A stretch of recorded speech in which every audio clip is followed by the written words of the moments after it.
So here we're working on the rear brakes on a Mercedes Sprinter, and if you come in here, these brake pads are okay, but they're a bit low, so we're opting to change them early. So if you notice there, the wear sensor is almost touching the disc over there. It's not too bad, probably had about 30% life left on it, but we'll go ahead and replace them anyway, so you get a long service life. So the tools you need to open up this, the caliper is a 1/2 inch or a 13mm socket, and you need an E8 torque for the wear sensor indicator. Just remove it because we're removing the caliper.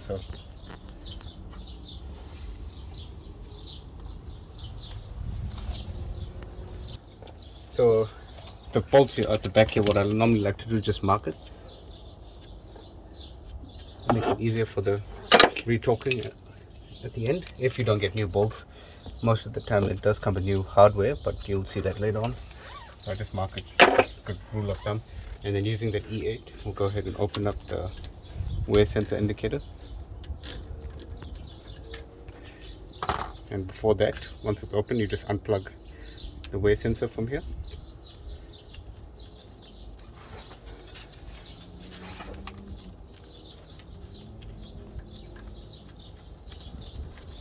So that's the E8 bolt that I was talking about, and this is the wire. So once you take off the wire from here, then just tuck it anywhere at the back. You want to rip that, and also be careful of this wheel speed sensor over here. Don't damage this wire when you remove the caliper. I'm using a 1/2 inch.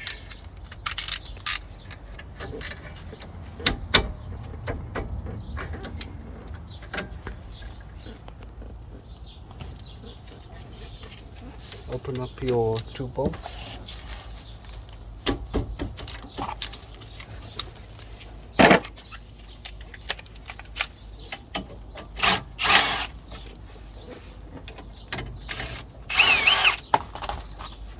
It's also important to check these glide pins here. They should glide. They should glide and slide on both the front and the bottom. So over here as well. If that's seized, then that'll be a big problem. And now this caliper will be tight on here. It's locked in place, so you'll need a screwdriver. You'll need to just hit it off.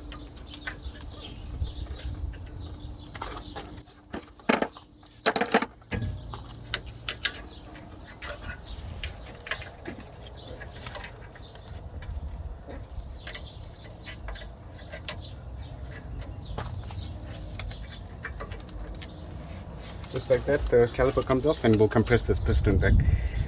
But we'd have to check the brake fluid first and make sure it won't overflow. It has to go back quite far. So I'll go ahead and clean up all the boots, inspect everything, and we'll do that a bit later. Keep the calipers safe, make sure it doesn't fall.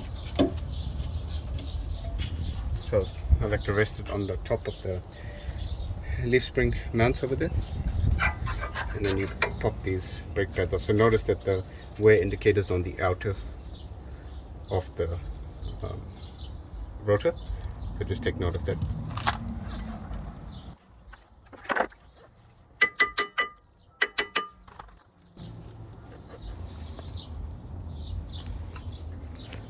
So if you notice, the front pads came off quite easily, but the backs were quite seized up. Look at this rust over here. There's excessive amount of rust, so it's a good thing we got to this pads early on. So we'll replace all this hardware, or if it doesn't come with the hardware, we'll just go ahead and service everything on the calipers on both sides. When compressing back the piston, always watch the fluid level. And if it gets too high here, you will have to use a vacuum tool or a syringe and suck out the extra from the top. So I just wiped this whole dust boot cover here, because if there's any stones or debris here, it can rip it. So make sure you do that before compressing the piston. I've just got one of the inner pads. I'm not going to be reusing it, so I'll just slot it there. So I've got one of these tools here that compress the piston back. So we'll just go ahead and slot that in there. Just put it in there, fairly self-explanatory. While you're doing this, you want to watch the fluid to make sure it doesn't overflow. You just keep turning it until that piston goes all the way back to the bottom, so we can install new pads on it. Compressing the piston back, ensure it's easy to rotate and push it back into the bore. If it's not, then you'll have to get the caliper rebuilt, because more than likely the piston is rusted in there. So just make sure, look how I'm just doing it with one hand, and it's not difficult at all. So just make sure. That's just a little tip I can give you. These are the replacement brake pads for the Mercedes Sprinter. This is the part number over here. If you wanted aftermarket pads that are really good, I recommend these ones. We've been using them in the past and really good efficiency and good stopping power. So inside here it comes with all new hardware. So new hardware, new bolts, which is great. Got brand new pads as expected and new wear sensors. So we'll go ahead and install all of this on the vehicle. Comparison, here's the old pad and the new pad. Look at the difference in thickness over here. And if you look at the one with the wear sensor is almost nearly at its limit. So the brake light would come on. So just for comparison, that's what it looks like. Always check your pads, make sure they're the correct size before installing it. Take note of the old hardware. So we'll be removing all of this, but just take note how it's installed.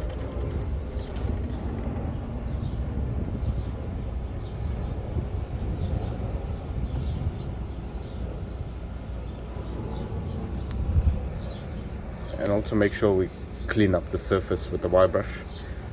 Something similar to this, just clean it up, just so the wheel doesn't get stuck on the next time you want to remove it.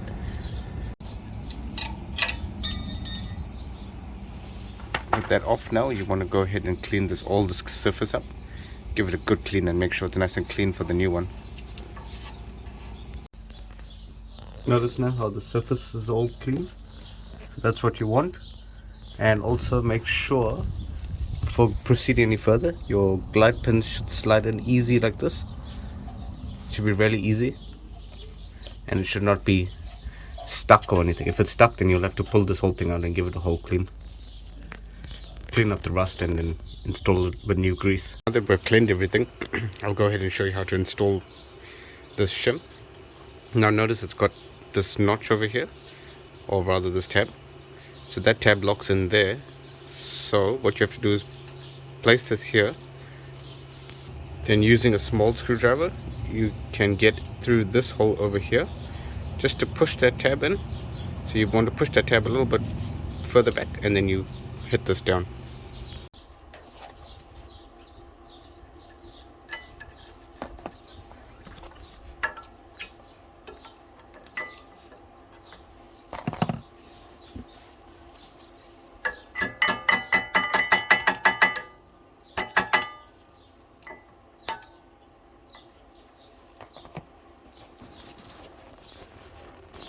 Just like that, and you heard that click noise. So now that means that if you come in here, it's locked in there, and it's locked in there well. So they're done all around.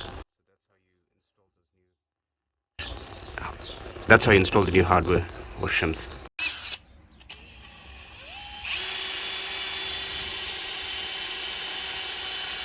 We'll begin the greasing process. If you've seen my other videos, you know I always say keep it to a bare minimum.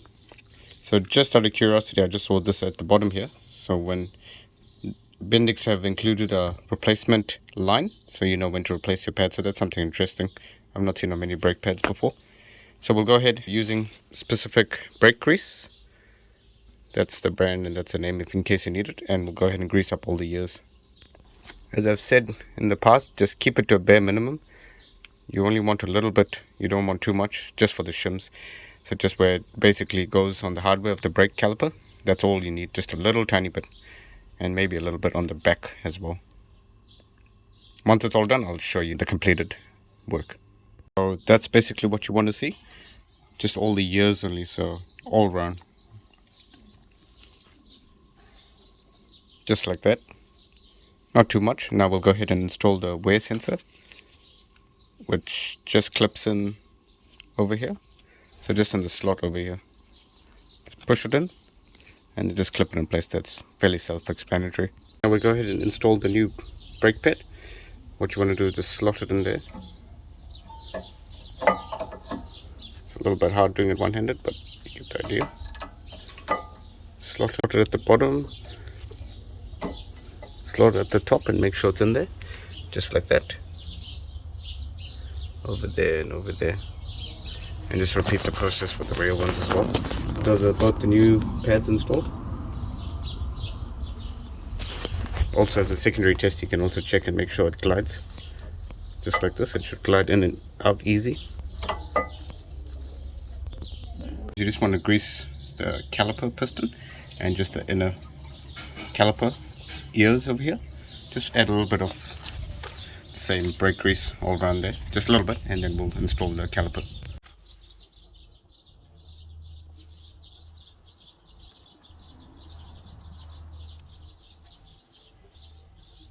Just a little bit of grease, like I said.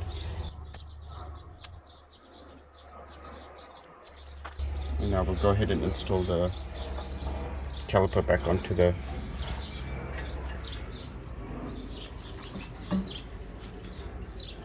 pads.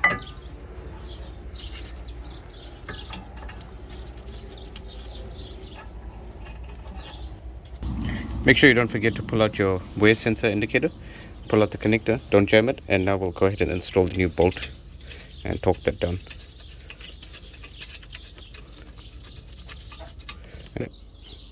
Okay, so and make sure this caliper slides in and out easy, like I showed you before. That's very important. Don't miss that step. Put your wear indicator connector back here, screwed back into the E8 position with the bolt. Just put that back in there, tighten that back in, and this connector just basically just plugs in there. Straightforward. Don't forget to torque down your bolts. Use a torque wrench and torque everything back down to spec. Check everything, and then we'll put the wheel back in and take it for a test drive, and then you're all done. So it's torqued roughly to about 39 or 40 Newton meters.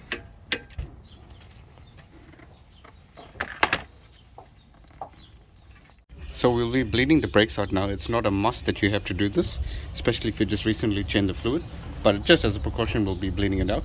So we are currently at the passenger's rear, or the left rear if you're in US. So you want to start bleeding the side that's furthest away from the master cylinder. So whichever side is furthest away from your master cylinder, start with that side. So we're starting with this side. You need 11mm ring spanner, or if you're in the States or somewhere else, 7/16 works well. We'll go ahead, open the bleeder, and I've got a bottle here where I'll be catching the old fluid, and we'll go ahead and just pump it as per usual.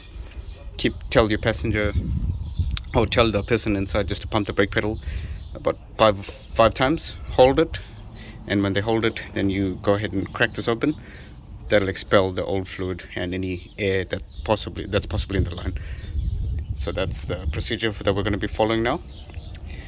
If you need to see a detailed version of this, I'll put a link down in the description below. You can watch it. It's the same principle for the other vehicles. I cover it in depth. I won't go in depth here, but that's pretty much what it is today.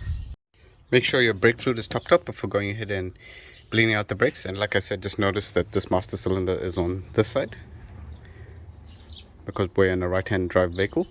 Hence why we are bleeding out the furthest away. So the left rear on this particular vehicle is the furthest away from the master cylinder. Okay, press the brake pedal. So see how I gave the command? So he'll keep pressing it until I say stop, and when I say stop, I'll ask him to hold it, and he'll hold it with firm pressure. Only when he's holding it with firm pressure, then I'll go ahead and open up the bleeder on this side. Hold. So now that he's holding and he's built up pressure, I don't know if you can see that, but that's basically the air getting expelled. Go ahead and close it, and we'll repeat the process. Pump. Hold.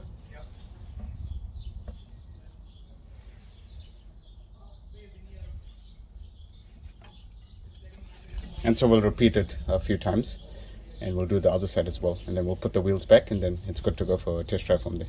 Just keep an eye on the brake fluid in the main master cylinder. Make sure the level doesn't drop down too low.